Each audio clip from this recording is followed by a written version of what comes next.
Hello and welcome to Monday Musing. Warhammer Online, the home of wargaming. Hey everyone, Phil from Warhammer Online here, and today we've got a bit of a special show. I am joined by Andy Hicks. Now, Andy Hicks, hopefully, is the start of a new series for us where I'm going to be reaching out to, I'd like to say, influential people within the hobby. To see what they're up to. When I talk about influential people within the hobby, really I'm talking about hobbyists that are out there doing fantastic work that influences other people. And if you have done anything with Eldar in terms of conversions, modifications, or anything you've ever wanted to do, within 10 seconds of Googling, at some point you are going to come across Andy's work. So let's start by saying welcome to Andy, and then let's have a little bit of a dive into what he's been working on for the last few years. Hi Andy, how you doing? Hi Phil. You? I'm good, thank you. I'm good. Thank you very much for joining me today. This is absolutely brilliant. Very excited to have you here. No joking aside, I started back in the hobby, I think about 6-7 years ago now, after a break, the usual break. My son actually got me back into the hobby. I accidentally ended up with Eldar and immediately started sort of Googling on the internet for inspiration. And I think your website was one of the first websites I came across. So thank you for all of that. You're very welcome. Right. Let's start by, you've certainly been doing Eldar a lot longer than I have. So how did this all start for you? How did you get into Eldar, Warhammer 40k, all the rest? What's your story? So originally I got into it back at school. I was probably about 12, 13. Did the usual thing, started with Space Marines, Ultramarines, and then branched out a bit into Orcs and Eldar, played quite a bit of Gorka Morka, and then sort of grew out of love with it for a while. And then when I was just after finishing uni, and I was in work and happened across a copy of White Dwarf, and it just happened to be the issue surrounding the 4th edition relaunch of the Eldar. So that was when they released the fully plastic Dire Avengers, because they previously had the metal heads that went on Guardian bodies. So yeah, new Dire Avengers. They had the metal Fire Dragons, Striking Scorpions, all that jazz. The new Wraith Lord kit and the War Walker. And obviously, I remember assembling the metal ones from yesteryear, and those were a pig to put together. And the new designs were just fantastic. Jez Goodwin did some fantastic work on that release. And yeah, I just, it piqued my interest, so I picked it back up again. And the idea with it was, I know how expensive the hobby could be from doing it previously, was that I'd pick one army and focus on it exclusively, which is why Eldar was, front and center for me. So I decided I'd stick with that, and I've been pretty good about not branching out. I just wanted to kind of push myself in terms of seeing what I could achieve with it. So I got myself some green stuff, read a few tutorials online about how to use it, and just started, experimenting a bit. Usual thing, cloaks on the back of a warlock, bit of repositioning of arms, that kind of thing, and actually the avatar that I did was one of the first models that I actually sculpted much on, and that was surprisingly successful. I was really pleased with what I did with it. And then the result of that was just kind of focusing more and more on converting models, and the development of the website came out of two things. One was the fact there were very few resources online for Eldar conversions at the time on the internet. Didn't seem to be a lot of people out there. If they were doing it, they were doing it in private and not really sharing the results of it. And there was virtually nothing on process. Once I started working on it, I thought it would be interesting to put some pictures up there. And the other thing was for my own knowledge of web coding, and decided to see if I could put a website together. And it kind of grew from there. Oh, that's great. It's fair to say that the hobby attracts us for all different reasons. You've talked about almost necessity leading you down the line of conversions and working with the models in that way. I think it's fantastic that you were back into the hobby when plastic exarchs came out in the form of Dire Avengers. I should imagine you can't have ever possibly imagined we'd still be waiting for the second round of plastic exarchs come 2019, but let's not go there, shall we? In terms of the hobby, then, are you a modeler? Are you a painter? Are you a gamer? What is it that attracts you to the hobby? It's a bit of both, but mostly the modelling side. Latterly, moving more into painting. Certainly, when I first collected back as a teen, I was big into gaming. Gamed quite a lot with my friends. Like I say, Gorka Morka campaign being a big thing. More recently, I've got a good local wargaming club, but necessity, having a couple of young kids and things, means that I don't really game at all at the moment. Certainly, the modelling aspect is the most important to me. I put off painting for a long time because I just didn't know what colour schemes I wanted to do and that kind of thing, and I didn't see it as being as satisfying as the modelling side. But since I've started to actually really knuckle down and start painting things, which is not a quick process. I'm not a quick painter by any stretch. I do find that very, very satisfying. And a couple of years ago, I basically said to myself, I can't keep adding models indefinitely. I need to not exactly draw a line under the collection, because there'll always be new stuff, but not have 30 fire dragons just because I've got 10, that's enough.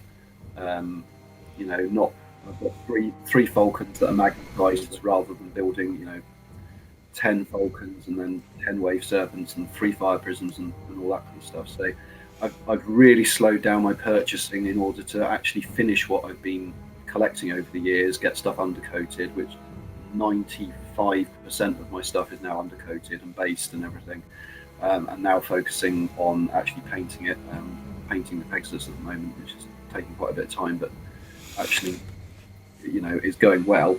So I'm getting a lot of enjoyment out of that. I do intend to start gaming with it again at some point. I'd love to be able to field a fully painted army, and actually have some games with it. But for me, it's the background. It's an outlet for my sort of artistic side. The work that I do in my day job is IT based, so not a creative outlet at all. So yeah, I use it as escapism. It's nice, something to get really stuck into, and really focus on. And yeah, I think that's primarily where the goal is. I think I'll always be building more. I don't feel the need to buy every release now. I'm a lot more discerning about what I add to the collection. Excellent. I think there's still a lot of people out there that still need that. You've mentioned the Pegasus, and maybe I dare say anybody who's been following your work on the website is probably dying for us to talk about the Pegasus project. So why don't we jump into that and see where we go from there.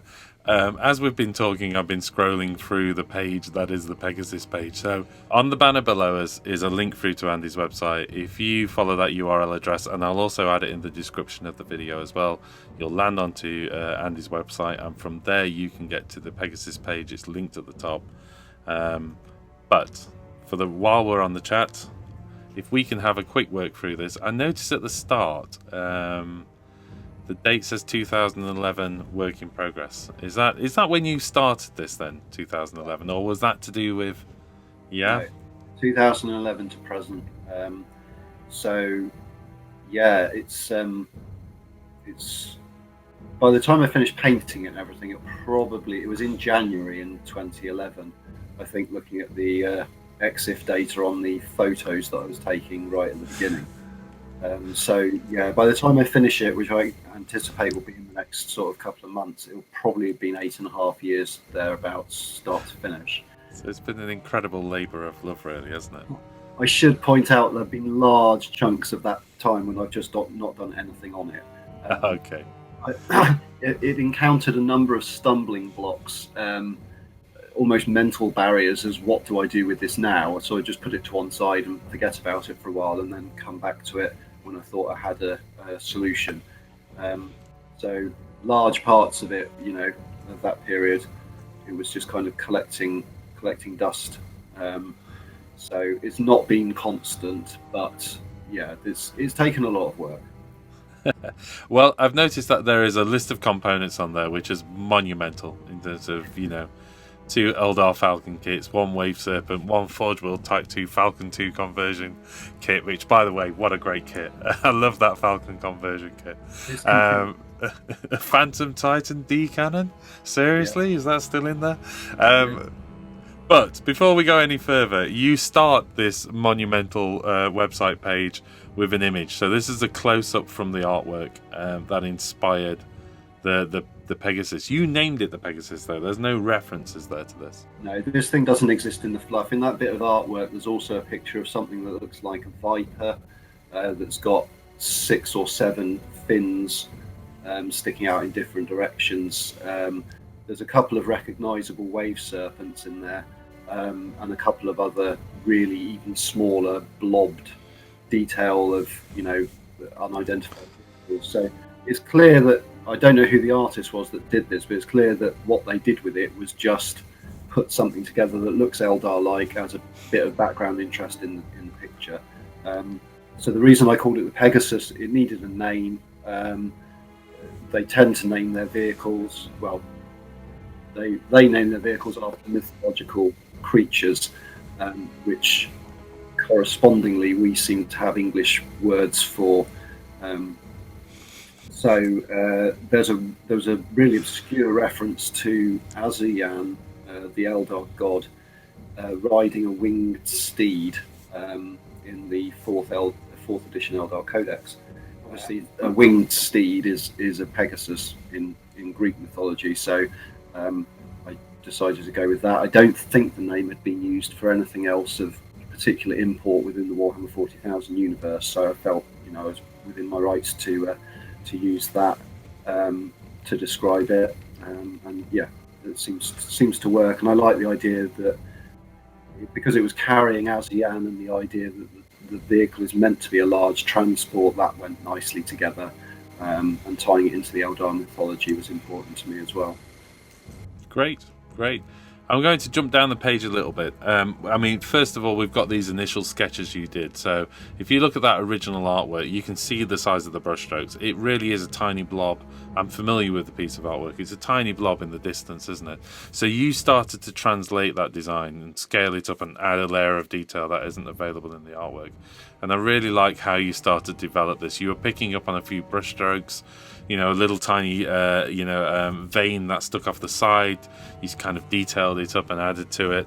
I could see where the key elements, the intakes as well, the 6 intakes that they were working on.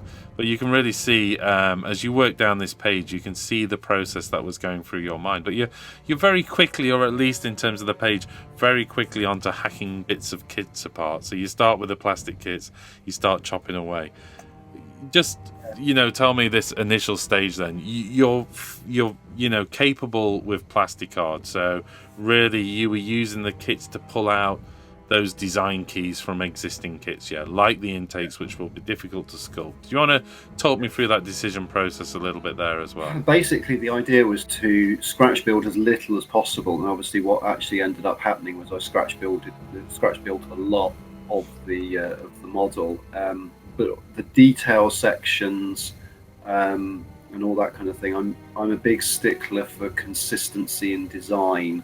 So anytime I'm working on a project, I want to make sure that there are recognizable elements from the range. What that usually translates into is taking existing models, reusing parts of it. I mean, if you look at the early Forge World models, there's bits on the Revenant and the Scorpion and all that kind of stuff, and especially the older Mark I Scorpion and Cobra. And you can see they've done exactly the same thing. These parts are one-to-one replicas for bits off the Falcon kit or the Viper, that kind of thing. So the idea behind it, I'd seen the artwork and it had intrigued me, and I was looking through my bits box and just seeing how many bits of Falcons I had knocking around that I had no other use for. I didn't have enough to put a whole Falcon together, or I might have done, but I decided against it. And I looked at it and thought, well, I might be able to do this. This was actually, it was an evolution of an earlier concept I did of something called the Eagle, which I actually ended up abandoning, even though it was basically finished. I wasn't that happy with it, but that project was where I sort of cut my teeth in getting used to using plasticard to extend sections of an existing Falcon hull. Working out how to blend the pieces together, fairly seamlessly. Because the one thing you don't want with Eldar conversion is large gaps and seams, because it spoils the lines. So, having done that project, although I wasn't happy with how it turned out, eventually there were aspects of it that I found a very useful learning experience, and I wanted to see what I could do next. And after that, I mean, that very first photo on the page is just a load of components laid out, working out, well, how big is this going to be? How would I join these together? I obsessively dry fit components throughout a project, time and time and again, before actually committing to gluing them. So there was a lot of, toing and froing. I mean, there's various mistakes in the project as well, and things that didn't quite work out how I wanted, or I changed partway through. The pylons, the sort of wings, wing extensions, whatever you want to call them, went through about 3 different iterations before I was happy with them, and the result of that is they don't look anything like the ones in the artwork.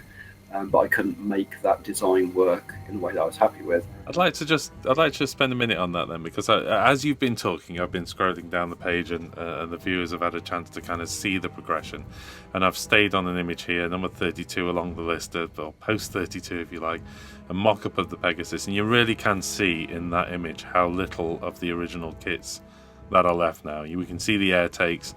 There's the odd sensor blister there. I can see the engines.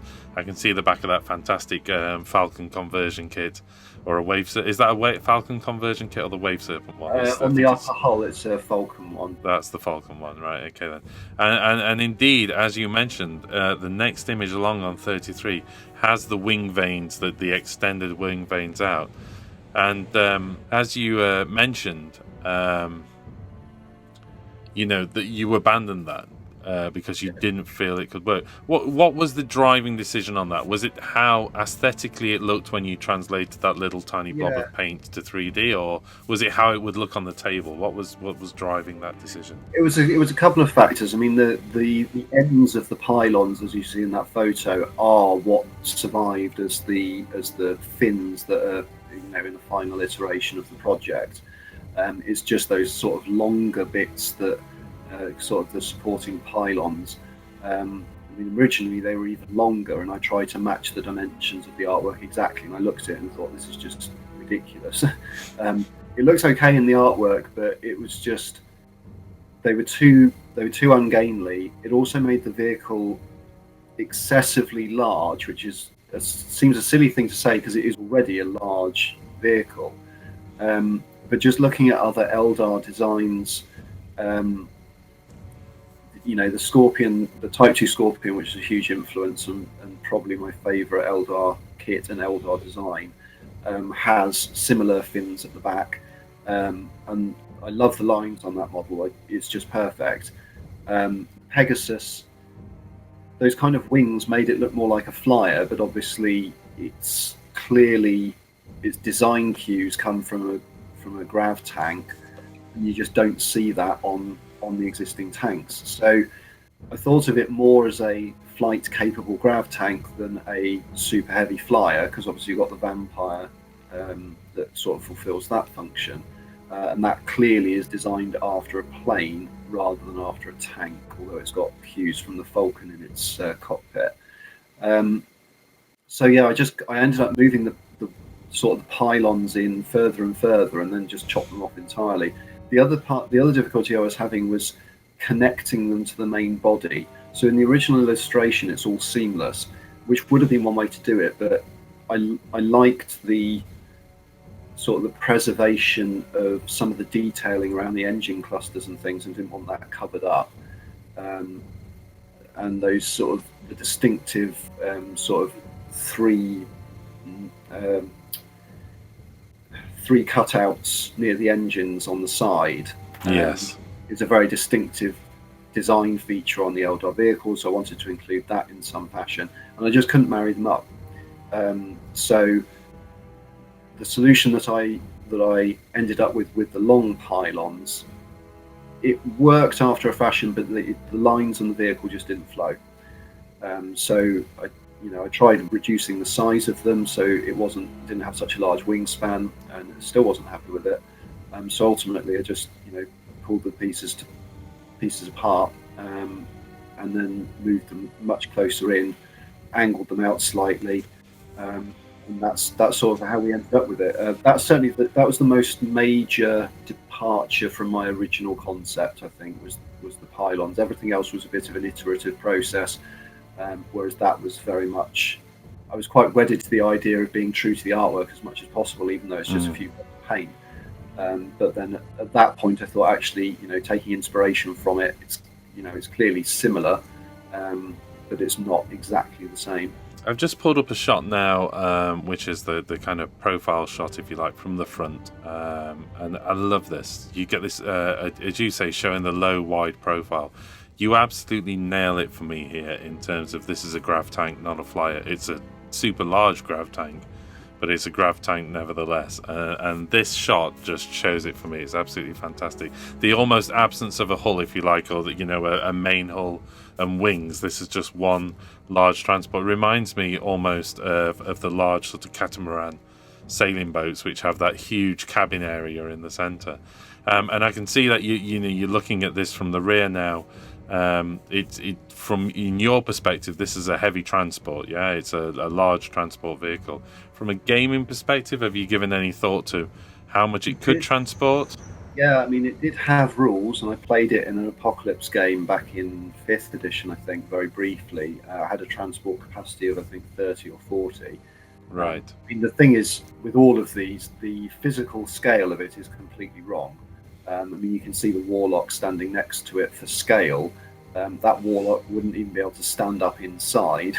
But it's the same with, the Falcon, the Wave Serpent, the Rhino, the Land Raider, anything. Sure. Everything's exaggerated. You couldn't make this to scale. So what I did was I worked out the rough footprint of the interior of the Falcon, and then just multiplied it up to get a rough number in terms of how many people you would expect to fit in the Pegasus. The thing is, it needed to have enough transport capacity that it would be worth fielding, because I think the Vampire Raider has got a transport capacity of 20 or so, and that's ostensibly meant to be a large transport.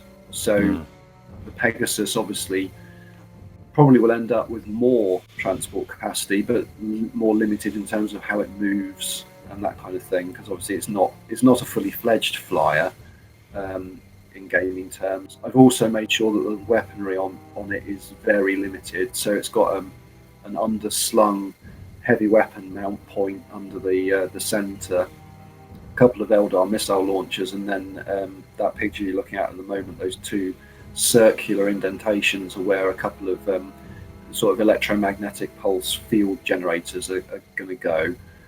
So the idea was that, similar to the Wave Serpent, that it could discharge its shields as an offensive thing. The idea with it would be that it would generate a pulse in a radius around the tank rather than as a shooting attack. So it would wash over units.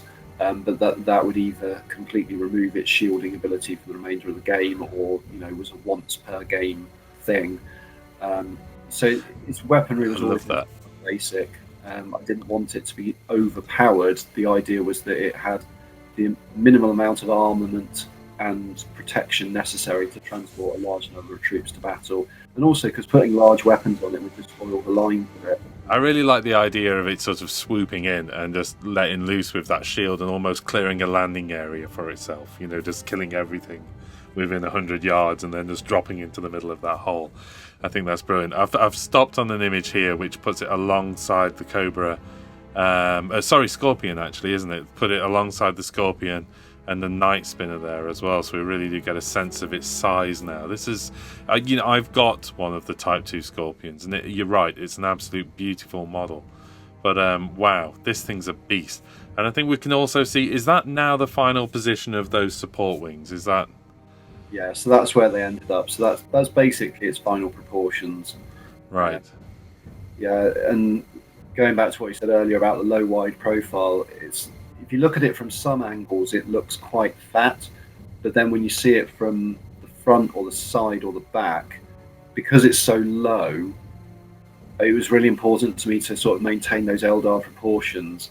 And sort of low and wide is fine. I mean, like the Vampire Hunter and Vampire Raider are enormous, but they're still quite vertically quite slim. Obviously, their wings come down, but their actual the extent of their vertical sort of construction is quite minimal.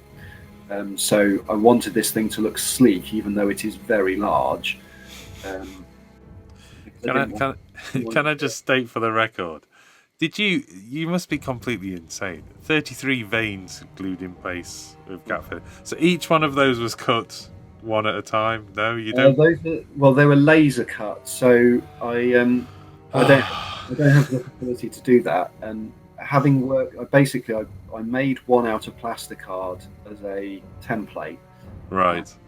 Then thought to myself, I don't want to do that again 66 times. So I scanned it in, did some vector artwork around it in Illustrator, sent it to a company that does laser cutting. They then laser cut pieces, which came back. Then they were hand glued in place, and because everything's handmade, none of them quite fit exactly. But then every single one needed some milliput. Every single one needed because the dimensions weren't quite right. It meant that every single one needed a small strip of plasticard cut into size to blend it in. And what we were talking about earlier with the large gaps in the project, one of them was between doing the port and the starboard anti-grav vanes. Is that I did one side and then just left it for ages because I just did not have the energy to go back to it. I can imagine. Another later gap after all the milliput and sanding and filing had been done on one side. Again, I left it for the other side because I just couldn't face it. It's just so tedious. I'm delighted with the results. It was definitely worth it, but yeah, it was just such a mindless, repetitive task. And yeah, it's I'm definitely a perfectionist, so I didn't want to rush it. So I just knew that I wasn't in the right frame of mind to carry on doing it, so I just left it for a while. That's incredible. And you just, every time I scroll down, and I'm only halfway down the page at this point, I have to say so, but we are going to have to skip to the end to a degree because, and people need to go along to your website and check this out and enjoy every single image for what it is. But halfway down, and we can see you're just layering detail upon detail now, and it's beautiful to see. You can just see every time you're thinking, how can I refine a bit more detail? How can I squeeze a bit more detail in? And you're using bits from existing kits and keep bringing them back in and keep working it and working it and working it until you're happy with it. By the way, is that the Phantom D cannon just became a generator in the inside of the roof panel, yeah? Yeah. I think the less we say about that, the better, maybe. There's probably a few people passing out right now. Okay, we're starting to see some thoughts now into the colour scheme. We've probably got about 5-10 minutes left to talk through this. So do you want to give me the brief history, if you like, of your Craftworld, because this is a unique color scheme for your Craftworld. Is that correct? Yeah, so originally it was my Miara. The color scheme hasn't changed, but I liked the my Miara color scheme, but I didn't want to use an airbrush because I don't have one, so I didn't want to do any of those blue, green, turquoise, transitions. So I used sort of a turquoisey blue and a darker blue, and wanted to emphasize the white. So I came up with a modified color scheme, used that, painted a few models in it, happy with it. But I wasn't. It was quite a departure from the My Miara scheme, so it was only a couple of months ago I decided to change it. So I've got a couple of models that I need to replace some transfers on. But yeah, I decided to go with my own Craftworld, which is a bit more freeing, not having to sort of adhere to the background fluff and create my own. So the Craftworld is Miruaun, and it's the idea behind it is that it's a trading post almost, much smaller than Conora, but and in real space rather than the webway, but it's positioned somewhere in the galaxy near a nexus point of a few, arterial webway routes. So lots of traffic through it. There's also some Exodite and Maiden worlds nearby, which are under its protection, and the Craftworld's quite wedded to the idea that that this could be the start of something new for the Eldar. That this could be the start of a new empire, but through strict adherence to the path. They completely abhor the Dark Eldar, won't even let them set foot on the Craftworld. They have a shoot-on-sight policy because they just see them as the ultimate expression of everything that went wrong last time. So they completely reject that. Whether that rejection is too extreme and they're not, necessarily learning from the mistakes is up for debate. And I designed a rune for it called the Rose of Isha, which the idea of just tying it into the Eldar mythology, recognisably Eldar, but not similar to any of the existing runes out there for any of the other major Craftworlds. So I'm going to get some. I'm in the process now of just designing a transfer sheet to get custom printed because I don't fancy trying to freehand it. And yeah, so that's sort of the Craftworld really. That's incredible. And as you've been talking, I've been scrolling down to give people a preview, if you like, of the painting job as it's developed. And I can see you're still working on the interior as you're painting some elements. So the build is still progressing, or at least as you were painting some of the exterior. Is that correct? Is that how it was doing? Yeah, at that point in the project, the idea was always that the interior would be done first, because the removable roof, although it gives a great view of the interior, was always going to be glued in place. I toyed with the idea of keeping it removable, but the problem is that the gap around the roof doesn't match up with any of the indented panel lines. If I was doing the project again from scratch, I'd probably try to marry them up in some way that meant that the roof could come off without, fairly invisibly blend in. But that was beyond my ability at the start of the project, and this far in, I wasn't going to be able to change it. So took the decision that the interior would be fully enclosed, which does mean that you can't see it as well as you would be able to with it removable. But the important thing for me was that the outside of the ship had, those smooth lines. So yeah, it's now glued in place. In a couple of photos time, you'll see. And then so painted the interior first, got all that done, varnished and everything. That's all finished. Glued the hull the upper hull in place, and then used some millicut to blend in. Sand it down so you can see the millicut there. Of course, right there you go. So it's more obvious on the grey section in the middle, but it's also white areas as well. And then sanded that down, painted it. So so the interior is now fully enclosed. Obviously, the ramp opens and is magnetic to make sure it doesn't flop open. And now the focus is purely on the exterior. So The exterior, the upper hull is 90% done. I've got a bit of blending to do on the larger panels. The blue panels, they've got a bit of a gradient on those that I want to put on the leading edge. But all the detail work's done, the cockpit's done. And I'm now focusing on the underside, which is basically just a lot of edge highlighting on the black sections. So photos aren't up on the site yet, but the one side of the anti-grav vanes, I finished those the other night. So the central section under the cockpit, that's done as well. Still quite a bit to do, but it's nearly there. And the scenic base, I did some more work on that last night actually. Flock and scatter and things put on it, and then painted. So that in itself is going to take quite a while to paint because it's a 32 centimetre diameter base. So yeah, quite a lot of painting to do on that as well.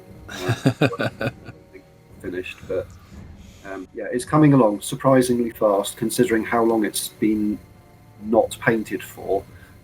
It's advancing at a good clip. I'm getting regular time into to sort of push through and complete it. Some of it is quite tedious. The white, for example, has been particularly time-consuming and probably still isn't quite done. But yeah, it's nearly there. I have to say, I think from myself and probably everybody who's watching this video right now, bravo! It's an incredible feat of hobby magic there. It's an absolutely beautiful piece of work. Well, I think where can we go from here? What I'd really like to do then is, I know you're very close to the end of the project, and we've had a chat before we shot this video, which was to say, hopefully sometime in the near future we could probably get together and maybe film some stuff as well, so people can see some nice sort of close-up shots of the Pegasus in its finished format. And at the same time, I'd love it if you could come back for a second show as well, to maybe do a questions and answers with the WGO fans out there, so they can ask you, no doubt, the millions of questions that I haven't asked you, like how do you do that magic with Plasticard? What kind of milliput are you using? Which I'm assuming is the superfine white, but all of the questions that no doubt people are bound to want to ask.